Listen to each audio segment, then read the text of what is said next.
গোপাল, নিতাই, তোমাদের দুজনকে একটা জরুরি কথা বলতে এলাম। আমাদের এই মাছের আড়তটা আপাতত কয়েকদিনের জন্য একদম বন্ধ হয়ে যাবে। সে কি কথা হরেন বাবু? হুট করে এই ভর ভরা মরশুমে আড়ত বন্ধ হয়ে গেলে আমাদের কাজ থাকবে না, তখন আমরা দুই ভাই সংসার চালাবো কি করে?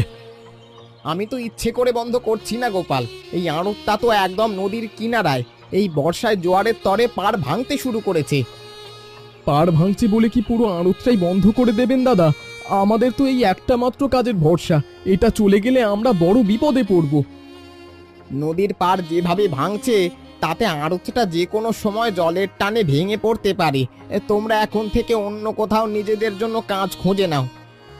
আমাদের বরাতে যে এমন অভাব আসবে তা তো ভাবিনি নিতাই। এখন আমরা কি করবো রে ভাই? কিভাবে আমাদের এই পুরো সংসারটা চলবে? আমিও তো কিছু ভেবে পাচ্ছি না দাদা। হাটের বাজারে নতুন কোনো কাজ চট করে পাওয়া কঠিন, আমাদের ঘরে তো জমানো কোনো টাকাও নেই।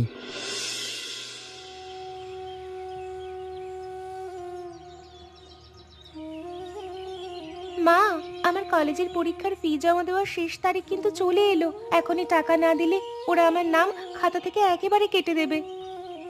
আমার কাছে এখন কোনো টাকা পয়সা নেই রে পূজা।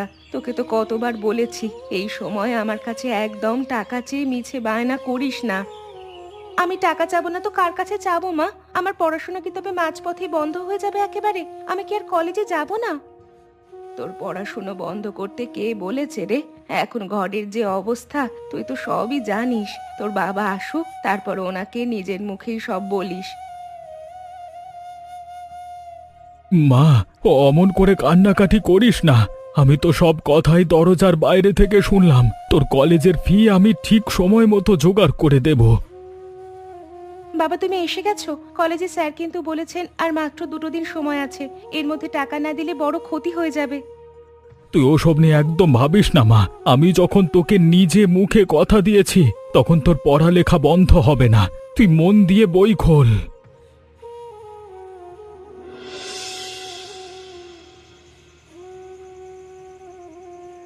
সরলা, এখন তোমার শরীরটা কেমন লাগছে?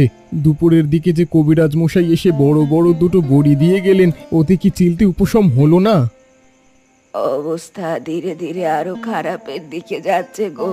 এখন আর এই গ্রামের ছোটখাটো ওষুধি চিকিৎসা দিয়ে কোনো কাজ হবে না, কষ্ট হচ্ছে।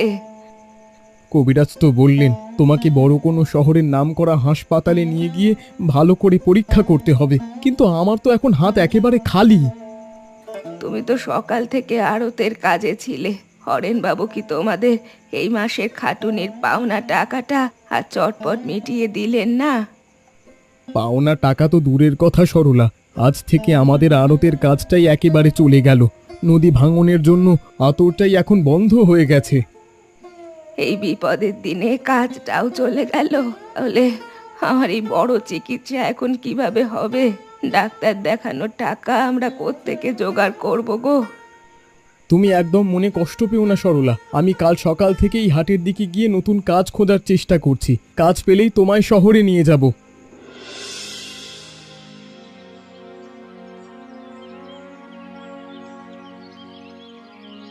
নমস্কার কানাই বাবু, আপনি হাটের দিকে যাচ্ছেন বুঝি? আচ্ছা বাবু, আপনার জানা শোনার মধ্যে আমার জন্য কিছু ছোটখাটো কোনো কাজ হবে? আরে নিতাই যে, না রে ভাই, আমার কাছে এখন তেমন কোনো কাজ খালি নেই। তবে তোমার যদি টাকার দরকার হয় আমার থেকে ধার নিতে পারো। টাকার তো খুবই দরকার বাবু, সরলার শরীরটা খারাপ, তবে ধারের টাকা আমি শোধ করব কি করে? আড়তের কাজটাও তো একেবারে চলে গেল। সে কি কথা ভাই, শুনলাম তোমার বাবা মারা যাবার আগে তোমাদের দুই ভাইয়ের জন্য একটা ভাণ্ডের টাকা আর কিছু ভালো জমি রেখে গিয়েছিলেন। বাবা আমাদের জন্য জমি রেখে গিয়েছিলেন? কই, আমি তো ওসবের কিছুই জানি না বাবু। দাদা তো কোনোদিন এই বিষয়ে আমাকে একটা কথাও বলেনি। গোপাল অনেক কিছুই তোমার থেকে লুকিয়ে রাখছে নিতাই। আমরা তো আগের মানুষ, সব জানি। ও নিজের আখের গোছাতে তোমায় কিচ্ছু জানতে দেয়নি ভাই। দাদা আমার সাথে এমন লুকোচুরি করবে তা তো ভাবিনি বাবু, তবে নিজের চোখে কোনো প্রমাণ না দেখে আমি দাদাকে মিছে সন্দেহ করতে পারছি না। নিতাই, চটপট ঘর থেকে বের হরে ভাই। ঝড় যেভাবে বাড়ছে, আমাদের এই রান্নাঘরের চালাটা তো আজকে রাতের মাঝে একবারে উড়ে যাবে দেখছি। আমি এসে গেছি দাদা, তুমি ওদিকের খুঁটিটা শক্ত করে ধরো, আমি এই বড় দড়িটা দিয়ে চালের বাঁধাটা বাঁধার চেষ্টা করছি, জল পড়ছে। ওগো, তোমরা দুজনে সাবধানে কাজ করো। আমি ভেতর থেকে বড় বড় গামলাগুলো নিয়ে এলাম। চালের ফুটো দিয়ে সব জল এসে উনুনে পড়ছে গো। সাবিত্রী, তুমি রান্নার হাঁড়ি আর চালের বস্তাগুলো চটপট টেনে টেনে শোবার ঘরে নিয়ে যাও। নিতাই, তুই ওদিক থেকে আরেকটা বাঁশ এনে দে তো। এই নাও দাদা, আমি বাঁশটা ধরছি। ভাগ্যিস আমরা দুই ভাই একসাথেই থাকি, নইলে এই ঝড়ে আজ একলা ঘর সামলানো কঠিন হতো। আমরা দুই ভাই একসাথে থাকলে কোনো ঝড়ই আমাদের ক্ষতি করতে পারবে না রে নিতাই। তুই উনুন পাড়ের শুকনো কাঠগুলো চটপট করে ঘরের ভেতর সরিয়ে নে তো।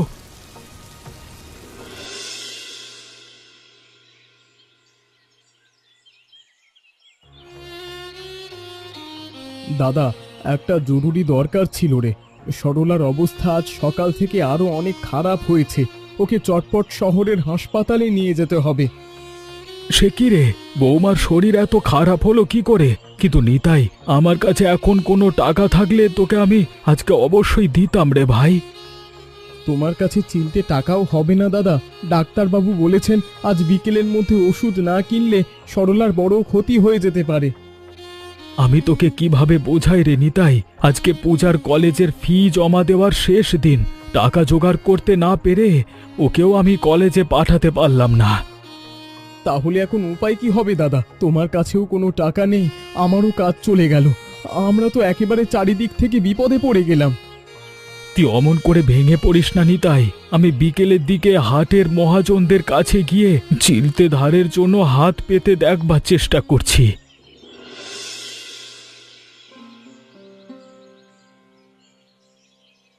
কি হে গোপাল, একা একা বসে আছো যে বড়? তোমাদের আড়তটা তো বন্ধ হয়ে গেল শুনলাম। এখন সংসার চালাচ্ছ কিভাবে ভাই? আর বলবেন না কানাই বাবু, বিপদে পড়ে গেছি। নিতাইয়ের বউটা বিছানায় ছটফট করছে, ওদিকে মেয়ের কলেজে টাকাটাও দিতে পাচ্ছি না। এই অভাবের দিনে এক কাজ করো না কেন গোপাল? তোমাদের বাড়ির পেছনে যে খালি জমিটুকু পড়ে আছে ওটা ভালো দামে বিক্রি করে দাও।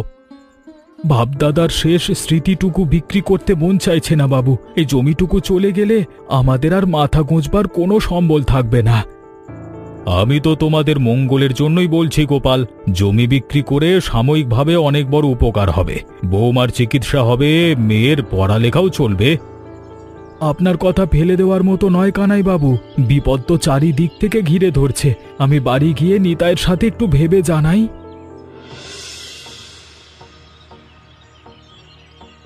মা, আমি আর কোনোদিনও কলেজে যাব না। আমার পড়াশোনা আমি আজ থেকে একেবারে বন্ধ করে দিচ্ছি। এইভাবে প্রতিদিন কষ্ট পাওয়ার চেয়ে ঘরে বসে থাকা অনেক ভালো। তুই এমন পাগলের মতো কথা বলিস না মা। তোর বাবা তো টাকার জন্য দিনরাত এক করে মানুষের দাঁড়ে দাঁড়ে ঘুরছে। তুই একটু ধৈর্য ধর। কত ধৈর্য ধরবো মা? বান্ধবীরা সবাই ফি জমা দিয়ে দিল, আর আমি টাকার জন্য রোজ স্যারেদের কাছে মাথা নিচু করে দাঁড়িয়ে থাকি। আমার লজ্জা করে। ঘরের এই অভাব তো তুই নিজের চোখেই দেখছিস রে পূজা।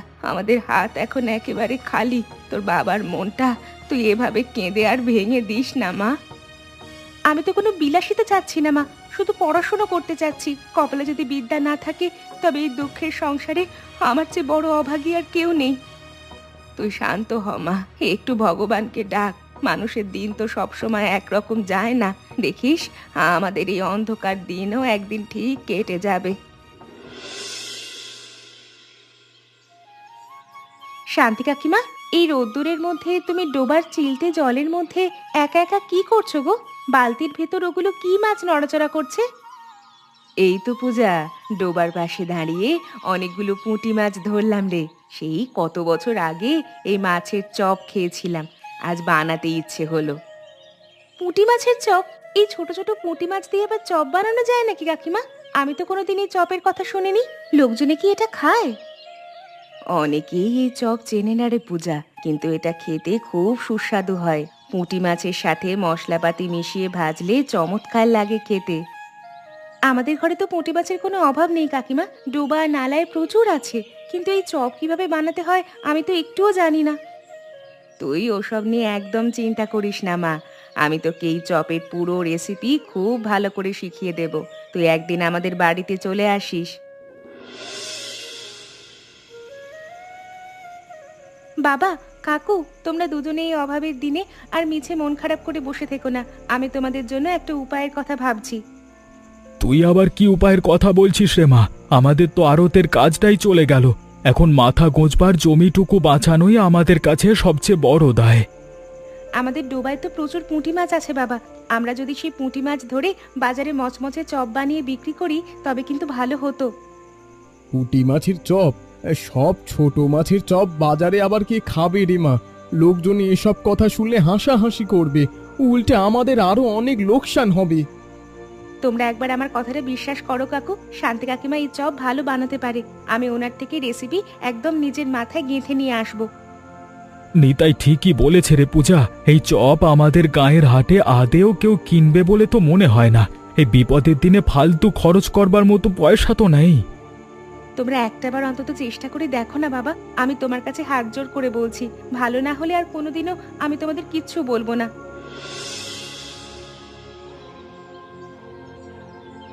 দেখলে তো পূজা, আমি তোকে আগেই বলেছিলাম এই চপ বানানো আমাদের মতো আনাড়ি মানুষের কাজ নয়। এই মশলা আর তেলের টাকাটাই আজকে লোকসান হলো। মাছগুলো সব কড়াইয়ের তলায় একেবারে লেগে ভেঙে যাচ্ছে রে মা। এই ভাঙা চপ হাটের বাজারে নিয়ে গেলে একটা খদ্দেরও আমাদের দোকানে আসবে না। আমার কোথাও একটা ভুল হয়ে গেছে কাকু, কিন্তু আমি এইভাবে একেবারে হাল ছেড়ে দেব না। আমি এই পুঁটি মাছের চপ ভালো করে বানিয়েই ছাড়বো। তুই আর মিছে জেদ করিস না পূজা। আমাদের পকেটের শেষ সম্বলটুকু তো এই চপের পেছনেই চলে গেল। এখন নতুন করে জোগাড় করবার মতো তো কিচ্ছু নেই। তোমরা মন খারাপ করো না বাবা, আমি আজ বিকেলের মধ্যেই এর একটা মোক্ষম ব্যবস্থা করছি। তোমরা শুধু এই মাছের ঝুড়িটা চিলতে আড়ালে তুলে রাখো।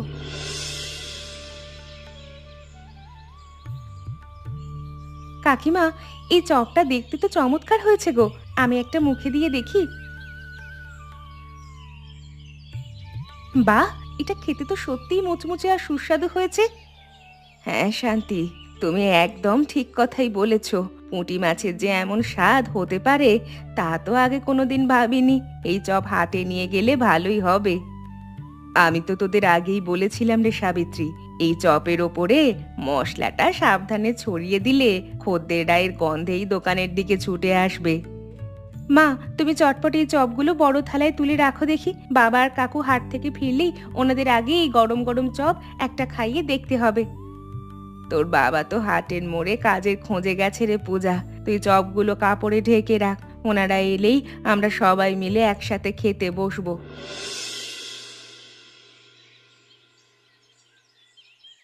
দেখ দেখ নিতাই, কড়াইয়ের ওই চপগুলো কেমন গরম গরম মচমচে ভাজা হয়েছে রে ভাই। হাটের মানুষজন তো আমাদের এই নতুন দোকানে বেশ ভালোই লাইন লাগিয়েছে। আমার তো দেখে আনন্দ হচ্ছে। হ্যাঁ দাদা, বিক্রি তো প্রথম দিনেই চমৎকার হচ্ছে। আমাদের পূজার ওই পুঁটি মাছের চপের বুদ্ধিটা কিন্তু ওই চরম অভাবের দিনে আমাদের ভাঙা সংসারে দারুণ উপকারে লেগে গেল রে। চারিদিকের মানুষজন কেমন লাইন ধরে দাঁড়িয়ে আছে দেখ।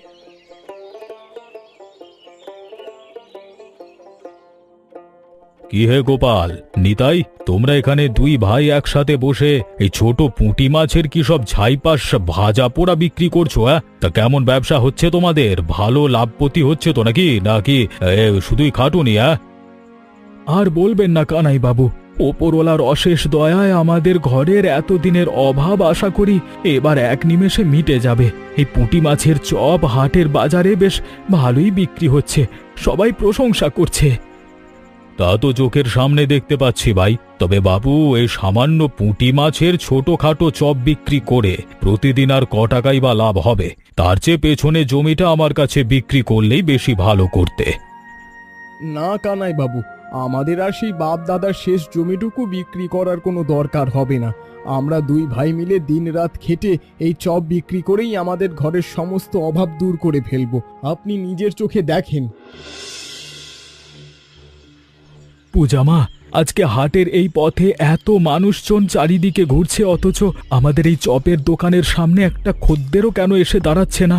সকাল থেকে মন খারাপ লাগছে, বিক্রি বাটা একদম বন্ধ। আমিও তো সকাল থেকে ওটাই এক মনে ভাবছি বাবা। কাল তো হাটের মানুষজন এই পুঁটি মাছের চপ নেওয়ার জন্য লাইন দিয়েছিল, আজ সবাই দূর থেকে আমাদের দোকান দেখে মুখ ঘুরিয়ে চলে যাচ্ছে কেন, কিছুই তো বুঝছি না। গোপাল, পূজা, তোমরা এখানে এমন শুকনো মুখ চুন করে বসে আছো কেন? আমি তোমাদের এই চপের ব্যবসা নিয়ে গ্রামের ভেতর থেকে একটা খারাপ আর নোংরা খবরের কথা শুনতে পেয়ে ছুটে চলে এলাম। কি হয়েছে বৌদি, একটু পরিষ্কার করে বলুন তো। চারিদিকের এই লোকজন আমাদের দেখে অমন ফিসফিস করে কি সব বলাবলি করছে। আমাদের ওই দোকানে কেউ একটা চপও কিনতে আসছে না কেন? নতুন কোনো সমস্যা হলো? ওই শয়তান আর কুটিল কানাই বাবু পুরো গ্রামের মানুষের কাছে রটিয়ে দিয়েছে যে তোমরা নাকি বাসি আর পচা পুঁটি মাছ দিয়ে এই চপগুলো বানাচ্ছ, তাই তোমাদের চপ খেলে নাকি লোকজনের বড় অসুখ বিসুখ হবে। এই মিথ্যে কথাটা কানাইবাবু গ্রামের সবার কাছে এমন ভাবে রটিয়ে দিল কাকিমা। আমরা এত কষ্ট করে ডোবা থেকে টাটকা মাছ ধরে এনে চপ বানালাম, আমাদের এই ব্যবসাটাও এক নিমেষে শেষ করে দিল।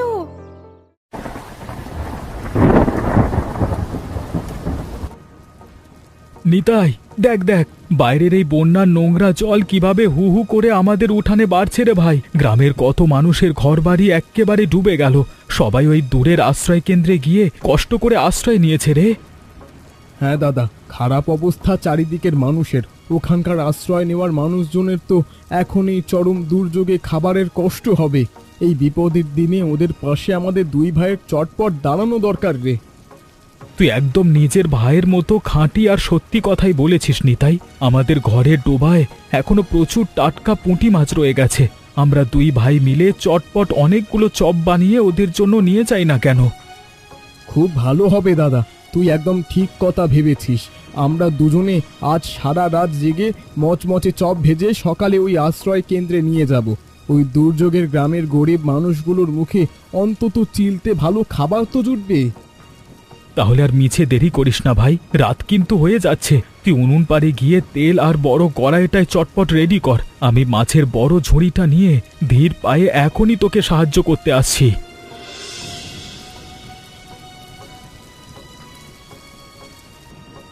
তোমরা সবাই একটু এদিকে এসো।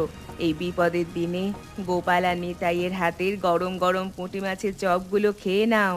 দেখো, তোমরা অন্যের মিথ্যে কুৎসায় কান দিয়ে দুটো সোনার টুকরো ভাইকে কতখানি খারাপ ভেবেছিলে।